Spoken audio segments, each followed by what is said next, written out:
অন্তকালে চ মামেব শরণাম মুক্ত কলেবরম ইয়া প্রয়তি তজম দেহ সজাতি পরমাম গতি।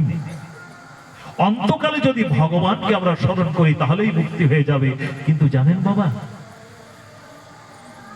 অন্তকালে যদি আমরা ভগবানকে স্মরণ করতে যাই সেটা আর আসে না।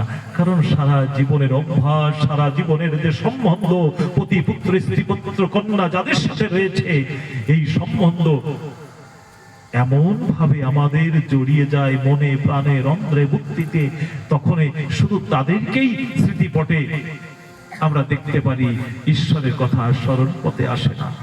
তাই অন্তকালে যে আমরা ভগবানকে কি করে স্মরণ করব? যখন গুরুদেবের শ্রীপাদ পদ্মে যাই, গুরুদেবের কাছে যাই, তখন গুরুদেব বলেন এই নাম জপ করো, ধ্যান করো, শ্রীমদ্ ভাগবত গীতার পাঠ করো, আর সাধু সঙ্গ করো। কারণ মন যখন বিক্ষিপ্ত হয়ে এদিকে ওদিকে বিচলিত হবে, তখন সাধু সঙ্গ দ্বারাই তোমার মনকে তুমি নিয়ন্ত্রিত করতে পারবা। বিনা সাধু সঙ্গে তোমার মন কখনো নিয়ন্ত্রিত হবে না। তাই দীক্ষা নেওয়ার পরে প্রত্যেক মানুষের সাধু সঙ্গের একদম অনেক অনেক প্রয়োজন।